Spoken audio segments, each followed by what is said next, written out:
निसर्गानं भरभरून दिलेल्या कोकणला भक्तीचाही समृद्ध वारसा. कोकणच्या प्रत्येक मंदिराचं आहे खास वैशिष्ट्य. श्रावण विशेष, जाऊ देवाची आगावा.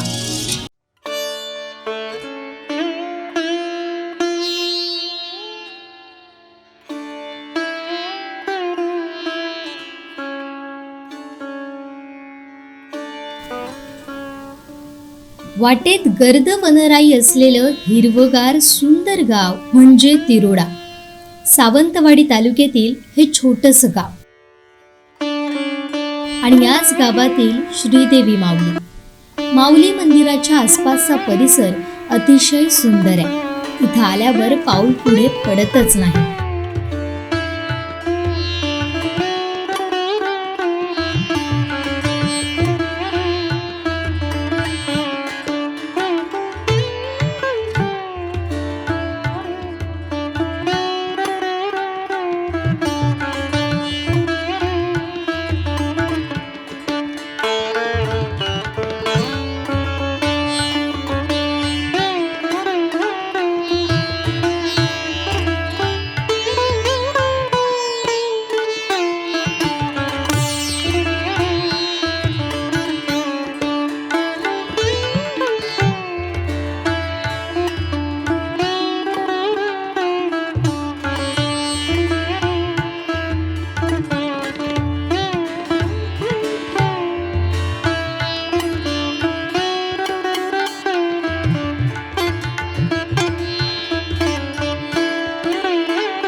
नमस्कार, मी भगवान शेलटे. कोकणसाद लाईव्हच्या जाऊ देवाजीच्या गावा या विशेष भागात तुम्हा सर्वांचं स्वागत करतो आहे. आम्ही आत्ता आहोत निसर्ग सौंदर्याने नटलेल्या तिरोडा गावात. आणि या तिरोडा गावची ग्रामदेवता श्रीदेवी माऊली मंदिरात. आणि याच आजच्या विशेष भागात श्रीदेवी माऊलीची, तिरोड्याच्या ग्रामदेवतेची श्रीदेवी माऊलीची महती आज आम्ही जाणून घेणार आहोत.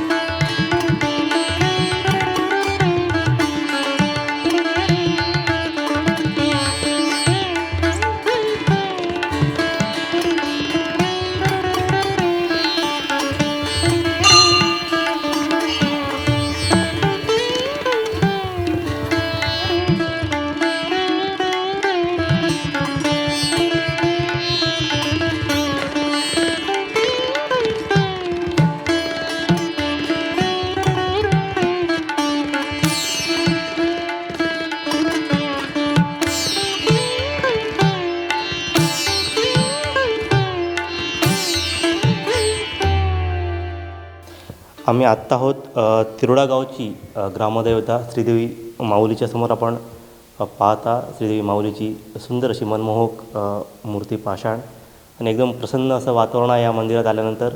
याच देवीची महती आम्ही जाणून घेणार आहोत साळगावकर काकांकडनं. काका, काय सांगाल या देवीबद्दल? या देवीचं वैशिष्ट्य काय?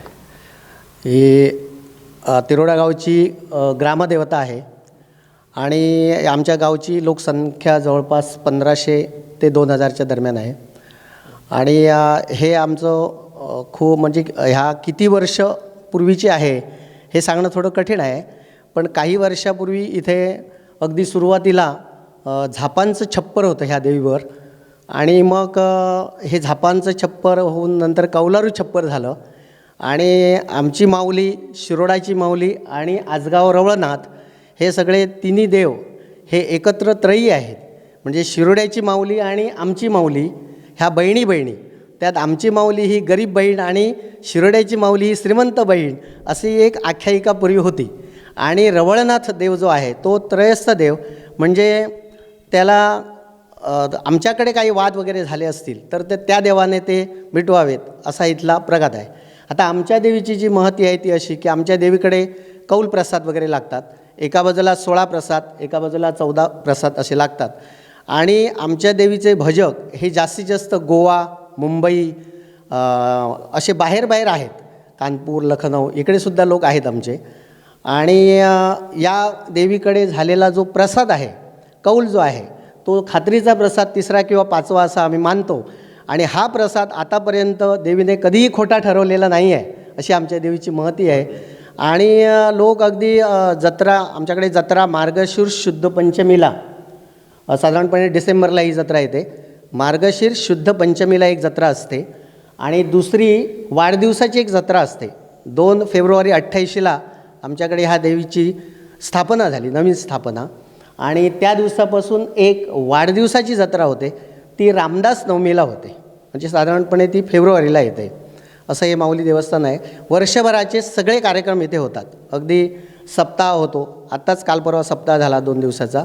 त्यानंतर देवीला नैवेद्य असतो बऱ्याच वेळा, किंवा इथे सबंध वर्षाचे जे इतर कार्यक्रम आहेत ते सगळे कार्यक्रम इथे साजरे केले जातात.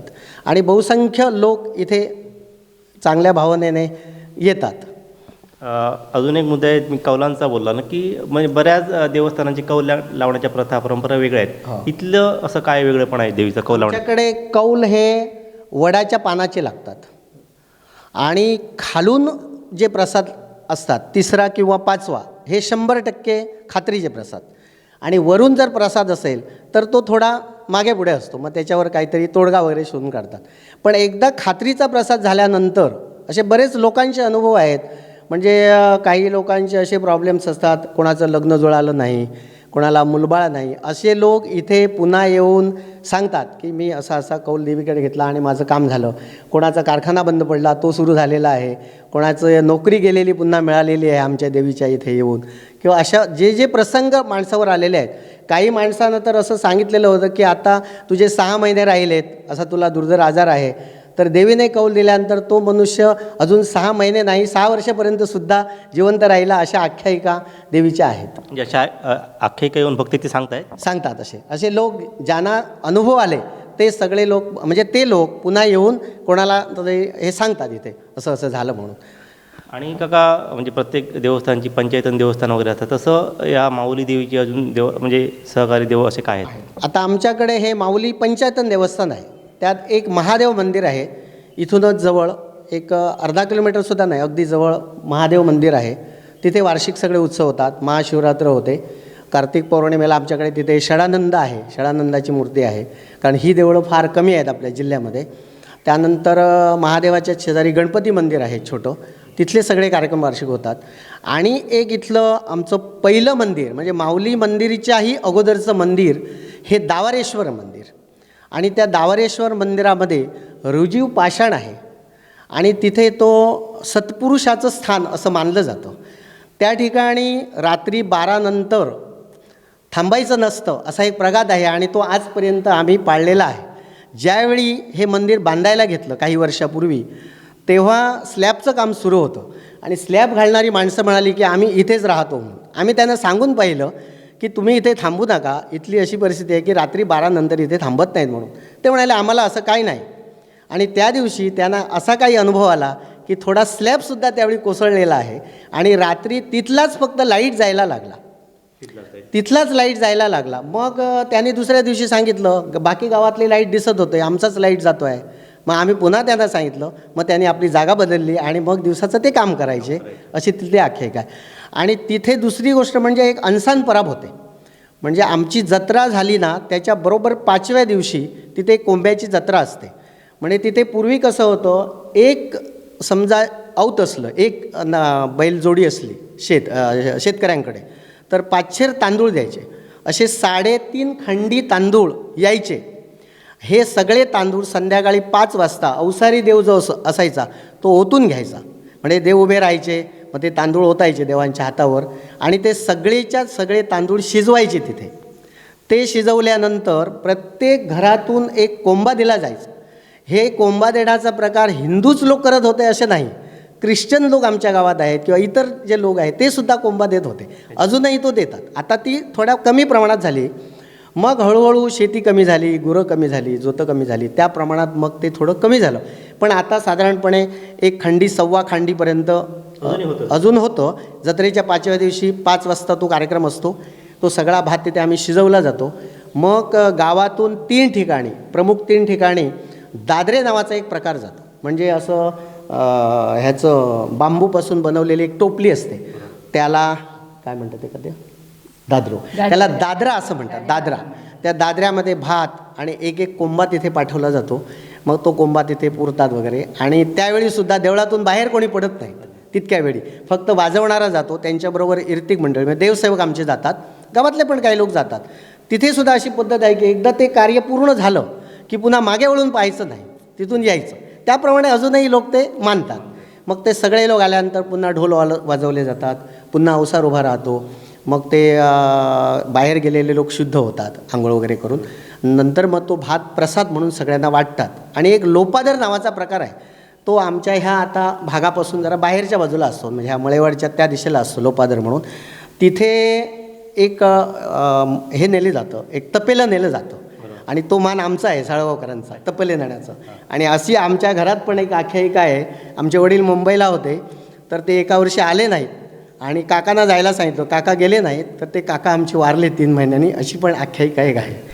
तर ते आता आम्ही जातो, आमचा भाऊ जातो किंवा कोणी आम्ही जातो तिथे.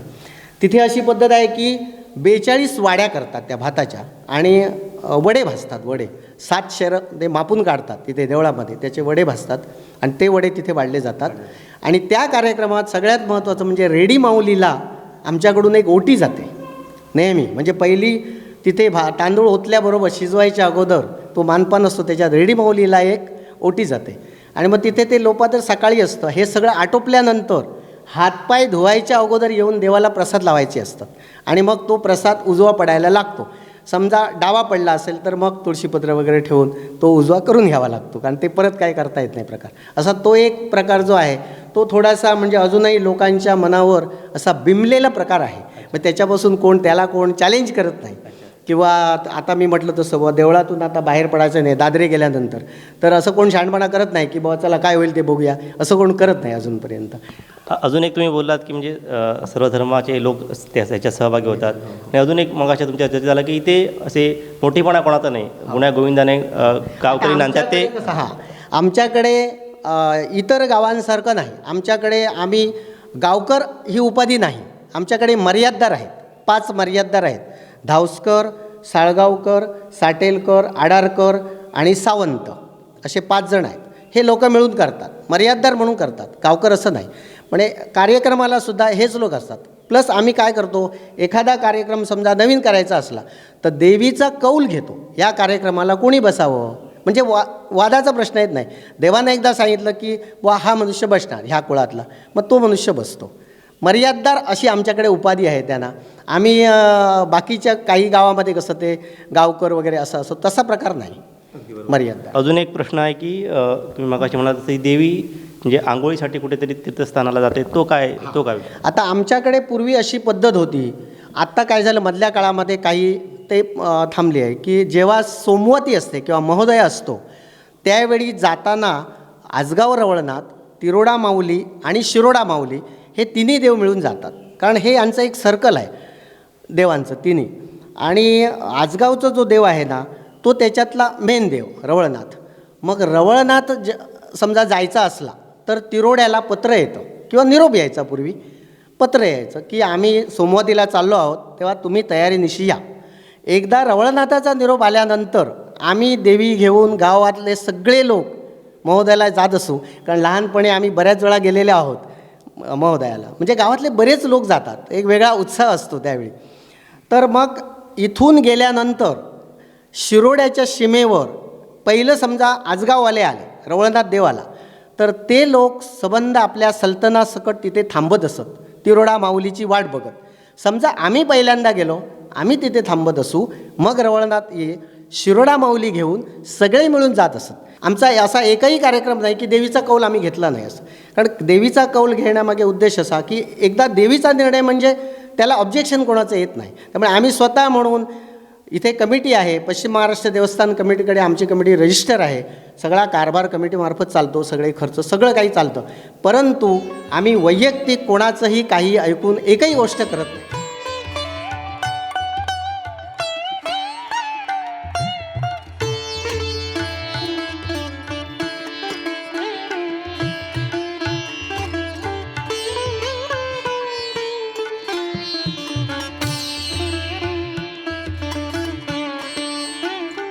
तिरोडा माऊली मंदिरच्या समोरच सुंदर असं एक तळं आहे.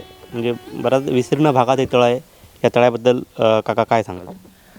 हे तलाव जेव्हा माऊली मंदिर आणि तलाव हे जवळपास जेव्हा केव्हा देवीची निर्मिती झाली तिथपासून हे तलाव आहे इथे. पावसाळ्यात हे पूर्णपणे भरलेलं असतं. उन्हाळ्यात शेवटचे 1-2 महिने पाणी पूर्णपणे आटतं.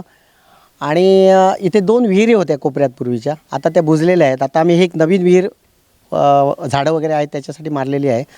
आणि ह्या तलावाचं वैशिष्ट्य म्हणजे साधारणपणे तीर्थाचं त्याला स्थान दिलेलं आहे. म्हणजे खाली चप्पल वगैरे घालून कोण उतरत नाहीत.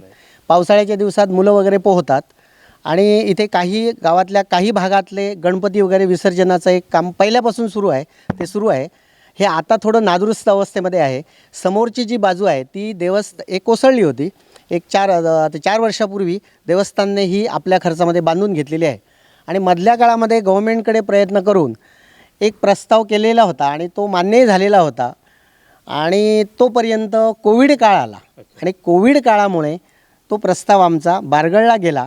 तरीसुद्धा आता अजून आम्ही त्या प्रयत्नामध्ये आहोत. मधल्या काळामध्ये विनायक राऊत खासदार साहेब आले होते इथे. त्यांना आम्ही पुन्हा विनवणी केलेली आहे की हे तलाव आमचं पूर्वीपार आहे, देवाची तळी आहे, आम्ही त्याला देवाचीच तळी असं म्हणतो, तर ती पुन्हा आम्हाला व्यवस्थित बांधून मिळावी. कारण देवस्थानकडे आम्ही वर्गणीतून देवस्थान चालवतो, त्यामुळे एवढा मोठा खर्च काही आम्हाला वैयक्तिक शक्य नाही.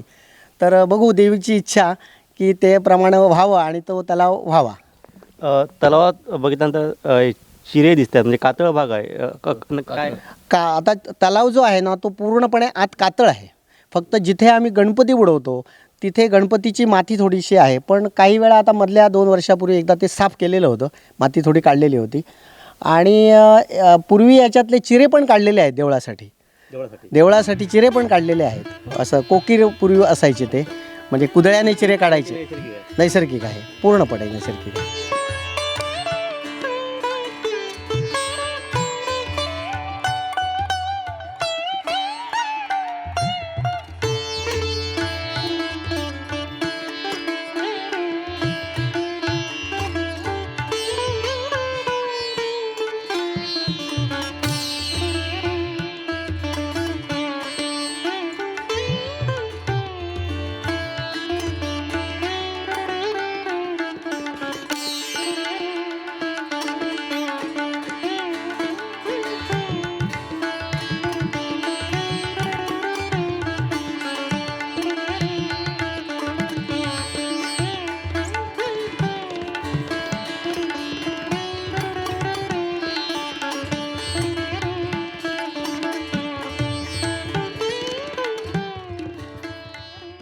आत्ताच आपण साळगावकर काकांकडनं तिरोड्याची ग्रामदेवता श्रीदेवी माऊलीची महती ऐकली.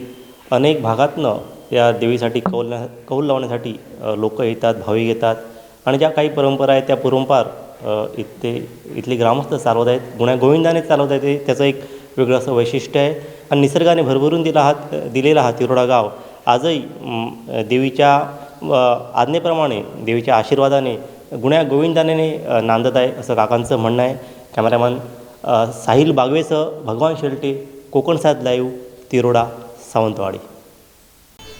अशा या तिरोडा गावच्या माऊली मंदिरास जरूर भेट द्या.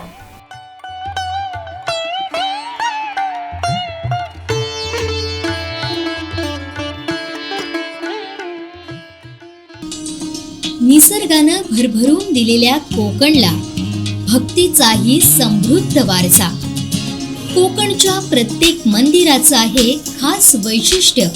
श्रावण विशेष, जाऊ देवाची आगावा.